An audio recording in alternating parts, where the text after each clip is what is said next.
Hello and welcome to Mouse in the Mitten Trivia Pod, a podcast where you can test your Disney trivia knowledge over a variety of topics. My name's Court and I will be your host. Our game will consist of 5 rounds of 6 questions covering everything from your basic Disney knowledge to some unknown facts. Each question is worth 1 point unless otherwise noted.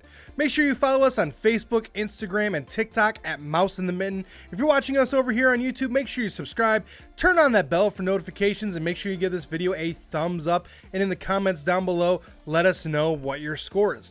And hey, planning a Disney vacation can take a lot out of you. There's a lot of moving parts. My wife and I are just about to start doing our dining reservations, and it can be a little bit stressful, especially if you have not done it before. So if you are looking for a little bit of assistance, looking for someone to help you out with that, feel free to reach out to me. You can email me at mouseinthemitten@gmail.com.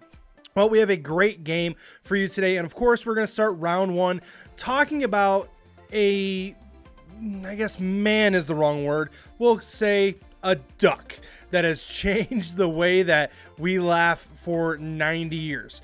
On June 9th, 1934, we saw the debut of one Mr. Donald Duck. So round 1 is all in honor of this man and his great 90th birthday. So question number 1. Who is Donald Duck's girlfriend?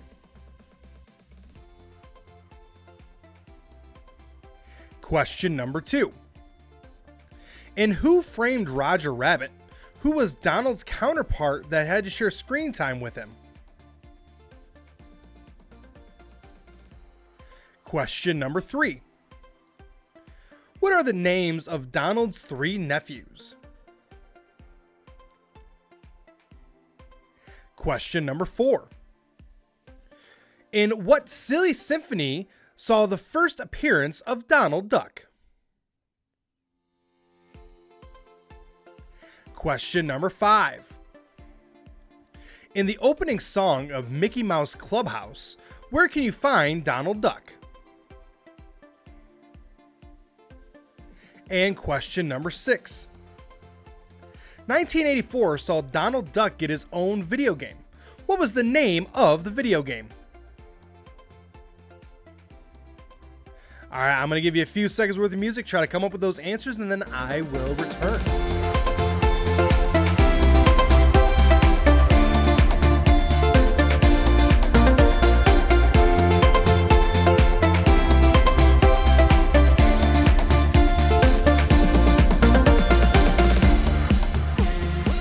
All right, let's get you some answers here on Mr. Donald Duck. So question number 1.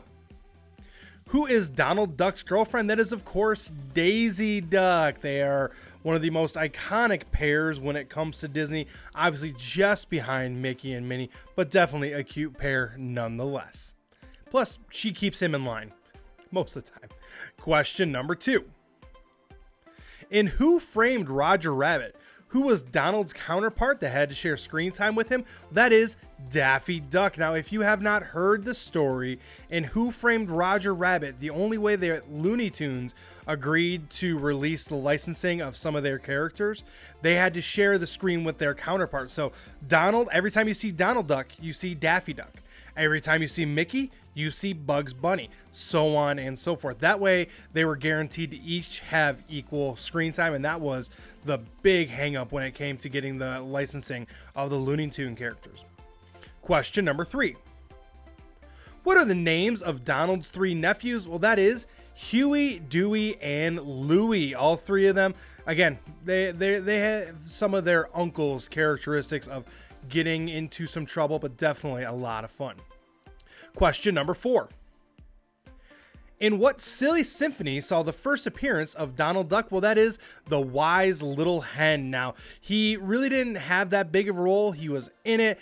He did have a small part in it, but obviously over time, his role did expand to form into the role that we know and love today. Question number 5.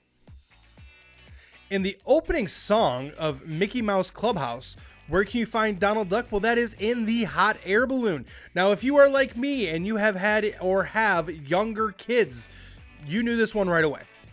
If not, that's okay. He's in the hot air balloon during the intro and during the song of Mickey Mouse Clubhouse. Come inside, it's fun inside. He's in the hot air balloon. Last but not least, question number 6. 1984 saw Donald Duck get his own video game. What was the name of the video game? Well, that was Donald Duck Playground. Now, the way that it worked was that you would do different jobs as Donald Duck, which would earn you money, which then you could build your playground. And the jobs lasted various amount of times. The longer the job, the more money you made, so on and so forth. Definitely very 1984. 100% very 1984. But again, happy belated birthday to the one, the only Donald Duck, and here's to 90 more. Continuing on now into round number 2. Round number 2 is our Fast Facts round. This round is filled with simple questions that have simple answers. Today's category is, when did that park open? For this round, I'm going to give you a date. You just have to tell me which park opened on that date. So let's get started with question number 1. July 17, 1955. Question number 2. October 1, 1971. Question number 3. October 1, 1982. Question number 4. May 1, 1989. Question number 5. April 12th, 1992. And last but not least, question number 6. April 22, 1998. Now, some of these you probably have rooted deep down into your memory. Some of these, maybe they are there, but you maybe had to search a little bit for it. Let's get started with question number 1. July 17, 1955. Well, that was the opening of Disneyland. Now, depending on who you talk to, it was either a huge success or a calamity of errors. They were talking about the cement not being dry, counterfeit tickets, the boat being overrun, people jumping lines, everything else. Depending on who you talk to, it's either really good or not so great. Question number 2. October 1st, 1971, that is the opening of Walt Disney World. If you had said Magic Kingdom in Disney World, I would have given you the point there as well. Not as busy as when Disneyland opened, but because of everything that happened on that opening day, there was a little bit of a delay, but by Christmas, everything was running and it was packed. Question number 3. October 1st, 1982, well, that is Epcot. That is, of course, the second park down in Orlando, and that opened 11 years after the first one. Question number 4. May 1st, 1989. Well, that is MGM Studios. If you had said Hollywood Studios, give yourself the point there. It was opening as MGM, eventually switched over to Hollywood Studios, which is the name of it now to this day. And again, a lot of things have come and gone since then, and I do miss that Sorcerer's Hat. Question number 5.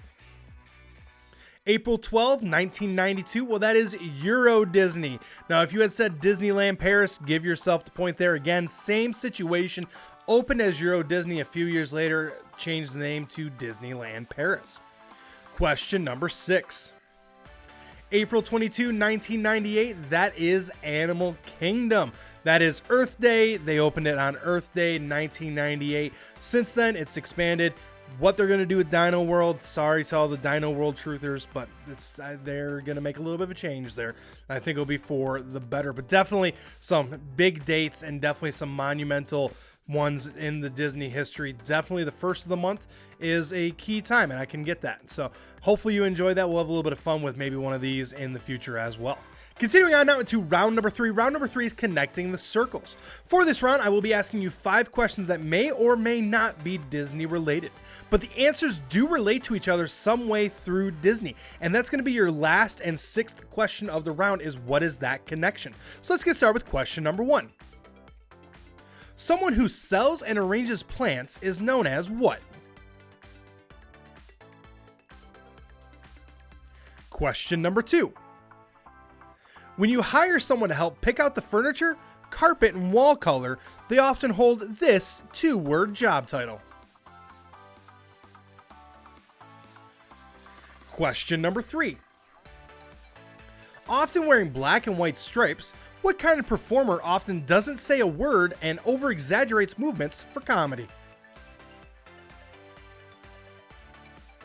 Question number 4. Someone who makes items such as cookies, cakes, donuts, and muffins is better known as what?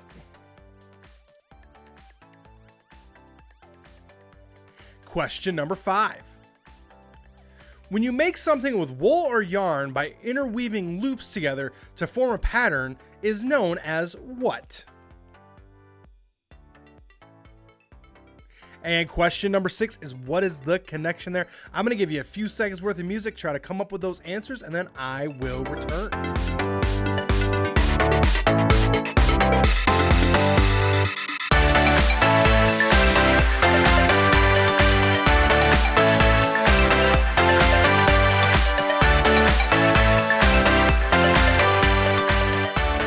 All right, let's see if we can connect those circles. So question number 1. Someone who sells and arranges plants is known as what? Well, that is a florist. Now, a gardener could be one that arranges plants, but they don't usually sell them as often, but definitely a florist sells and arranges those plants. Question number 2. When you hire someone to help pick out the furniture, carpet, and wall color, they often hold this 2-word job title, that is interior designer. Oftentimes you hire them to help pick out the area, to help make sure that it looks the way you want it to look, to be able to make sure that everything goes together and all that sort of stuff can be used in your home, offices, all that sort of stuff. Question number 3. Often wearing black and white stripes, what kind of performer often does not say a word and over-exaggerates movements for comedy? That is a mime. No, this is not an NFL official or a college football official. This is a mime. Though, oftentimes officials don't say a lot and they wear black and white stripes and over-exaggerate for comedy, so I can see that one as well. But the answer we are looking for here is mime. Do they creep you out? Sometimes. Are they funny? Sometimes. Question number 4. Someone who makes items such as cookies, cakes, donuts, muffins is better known as what? That is a baker. Now, lots of really good things from bakers. Cookies, cakes, donuts, muffins, cupcakes, cake pops. So many good and delicious items. Could go for a chocolate chip cookie right now. Question number 5. When you make something with wool or yarn by interweaving loops together to form a pattern is known as what? That is knitting. Obviously, that is a big thing. I want to say like clothing, like when you interweave them to make clothing, but there are a lot of people that are very talented that make more than just clothing, and it's a really cool skill to have as well. So question number 6 is what is the connection? Well, we had answers such as florist, interior designer, mime, baker, and knitting. Well, those are all different dreams in the song I've Got a Dream from Tangled. So they have the bridge there where they say that like one guy would like to quit and be a florist, another does interior design, Ulf is into mime, Artillo's cupcakes are sublime, hence the baker thing. You have knits, sews, Ven does little puppet shows, and the guy collects ceramic unicorns. He like tings them together, all that sort of stuff. It's a song that is peak Alan Menken. It connects the story, but at the same point doesn't. It's just pure fun.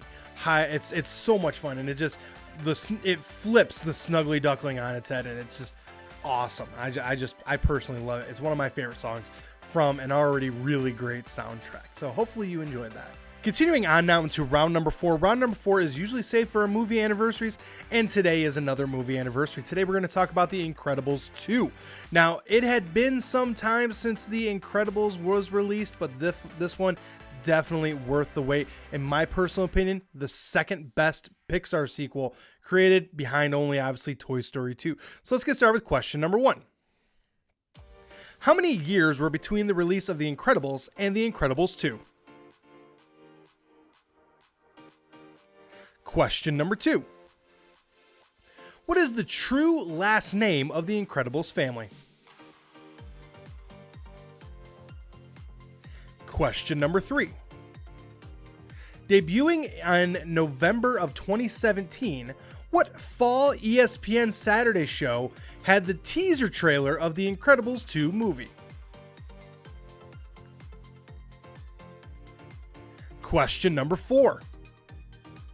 Before the start of the movie, What Pixar short film aired about a relationship of a boy and his mom, and the mom not wanting to let him grow up? Question number 5.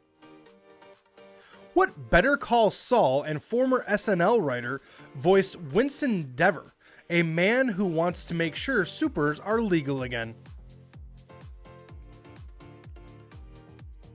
And question number 6. A very talented man who wrote, directed, and voiced Edna Mode for The Incredibles and The Incredibles 2. All right, I'm going to give you a few seconds worth of music, try to come up with those answers, and then I will return.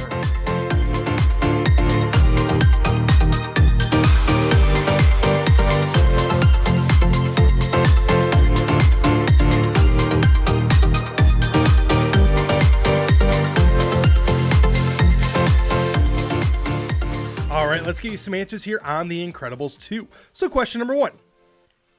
How many years were between the release of The Incredibles and The Incredibles 2? Well, it was 14 years. Now, if you saw this movie in theaters like I did in 2018, then you saw the opening sequence where they had some of the actors on there saying like, hey, I know it's been a long time. Trust me, it's worth the wait. It's going to be really good. And it was. It was very good. Jack was hilarious. The way that they involved him. Definitely the whole storyline I thought was very, very good. Question number 2. What is the true last name of the Incredibles family? Well, that is the Parr family. Yep, P-A-R-R, not P-A-R like in golf. They gave him 2 R's, but definitely that is the last name and helps them to keep their secret identity. Question number 3. Debuting in November of 2017, what fall ESPN Saturday show had the teaser trailer of The Incredibles 2 movie? Well, that was College Game Day. Now, again, that just makes sense. Oftentimes, they will tease these movies out during Good Morning America, but in this case, they actually teased it out during a Saturday and teased it out during College Game Day, and at the time set the record for most views on a teaser trailer in 24 hours. That record was eventually broken by Frozen 2, and again eventually broken by Moana 2 just a couple of weeks ago. But very interesting tactic to go on during College Game Day. I remember this because obviously I'm a big sports fan as well, and it's during the peak of college football season, but I remember seeing it and just being amazed and very excited, and hence the reason why my wife and I, like opening weekend, went to go see it. Question number 4. Before the start of the movie, what Pixar short film aired about a relationship of a boy and his mom, and the mom not wanting to let him grow up? That is Bo. That is a fantastic. It's a little bit of a mind bend the way that they did it with Bo, and all of a sudden she creates Bo into this actual dumpling and he grows up and everything else like that. I believe they used some of this animation as a way to kind of pilot into what eventually became Turning Red and being able to work with some of the different parts of the Asian culture to be able to make sure that Turning Red they had down pat to make it as authentic as possible. Question number 5. What Better Call Saul and former SNL writer voiced Winston Dever, a man who wants to make sure supers are legal again? That is Bob Odenkirk. Definitely one of those guys where you know him, you've seen him, maybe you don't know his exact name, but you know that he is hilarious. Also, could have been Michael on The Office, and we saw a little glimpse of that in a future episode of The Office that was hilarious. I still think they got the right guy, but definitely he would have been very good as well. Last but not least, question number 6. A talented man who wrote, directed, and voiced Edna Mode for The Incredibles and The Incredibles 2, that is Brad Bird. He's one of the reasons why Pixar is as big and as successful as it is. He is definitely a very talented writer, very talented director, and him doing the voice of Edna Mode is fantastic. It is really, really great, and definitely no one else could do it better than Brad could. So definitely a great movie. Definitely, I guess you would say, an incredible movie, and definitely one of my go-tos whenever I'm like, what should I watch? Incredibles 2, definitely a great standalone as well. All right, wrapping up today's game, round number 5 is going to be about a Disney movie that isn't necessary. I mean, it is a Disney movie, but it's not a Disney movie at the same time. It's a very weird cross section here. We'll talk about that here in a second. We're going to be talking about the Dead Poets Society. Definitely a key movie, a great movie of the 80s. A lot of good names, a lot of young names that went on to have really good careers, and definitely, it's, in my personal opinion, just, it's always a good watch. It always makes you think, always makes you wonder, and always makes you believe that there is still some really good in every single person out there. So question number 1. Within 2, when did the Dead Poets Society debut in the US? Question number 2. What Disney company produced Dead Poets Society? Question number 3.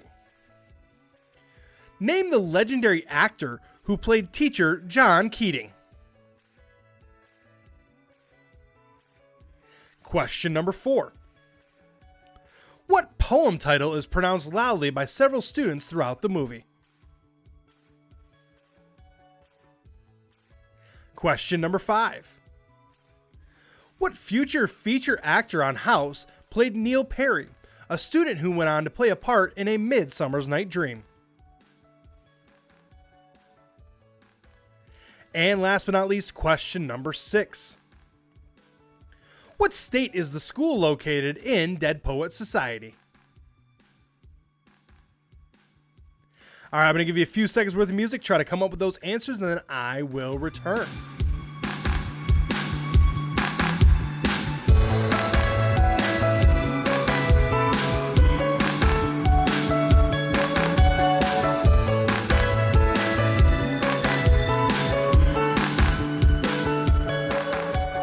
Let's get some answers here on the Dead Poets Society. So question number 1. Within 2, when did the Dead Poets Society debut in the US? Well, it debuted on June 2nd, 1989. So in order to get the point there, what I had to say between 1987 and 1991. Like I said, classic 80s movie here. Definitely a great one with, again, one really well-known actor and a bunch of up-and-coming actors. Question number 2. What Disney company produced Dead Poets Society? That is Touchstone Pictures. Now, Touchstone Pictures was a creation of Michael Eisner. He wanted to be able to create more deep and authentic, real life, live action movies. So they created Touchstone Pictures as part of Disney. Buena Vista technically is the distributor of this movie. Now, this movie is not on Disney Plus. Matter of fact, it's technically not on any streaming services. If you want to watch, you have to pay for it on several different platforms.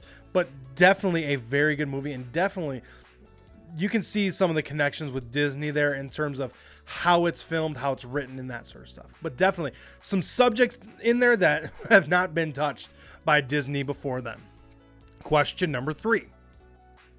Name the legendary actor who played teacher John Keating. Well, that is Robin Williams. Again, he was a big name at the time, still kind of up and coming, but people knew who Robin Williams was. Now, obviously known more for his comedy. This one's a little bit more serious, but he brings some of the comedy aspects to it. Matter of fact, he said that one of the reasons why he wanted the role so badly and the way that he acted the way that he did, because that was if he was going to go into teaching, that was how he was going to be a teacher as well. I love it. Question number 4. What poem title is pronounced loudly by several students throughout the movie? Well, that is "Oh Captain, My Captain."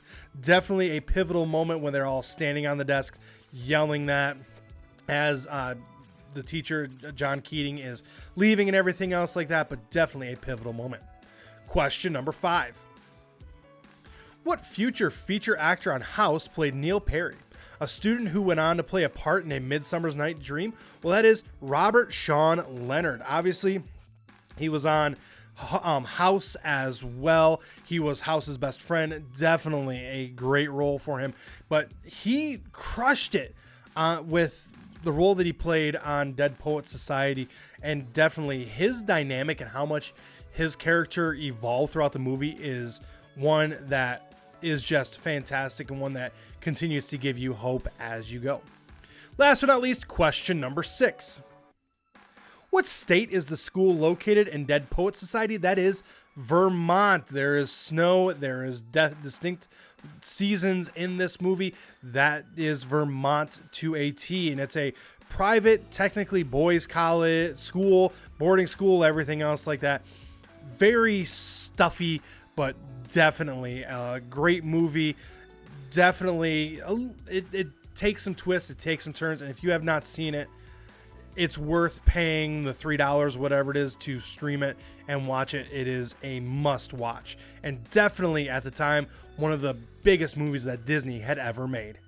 Well, I want to thank you for tuning in this week. I will return next Thursday with more questions and more fun. Make sure you're following us on social media at Mouse in the Mitten on Facebook, Instagram, and TikTok. If you're listening to us, make sure you are following us on Apple Podcasts. If you're not listening to us on Apple, make sure you subscribe everywhere else. If you're watching us over here on YouTube, again, subscribe to the channel. Hit that bell for notifications. Give us a thumbs up as well. Also, in the comments down below, let us know what your score is. And again, there's a lot of different aspects that go into planning a Disney vacation. If you are needing someone to help you with that, to kind of get the ball rolling, or even to help plan your vacation for you, I would love to be able to do that. If you are interested in letting me help you plan the most perfect Disney vacation you can plan, feel free to email me at mouseinthemitten@gmail.com. We can get you all set up and all taken care of. Well, hey, my name's Court. The dog's name is Milo. I appreciate you tuning in, and I will see you next time.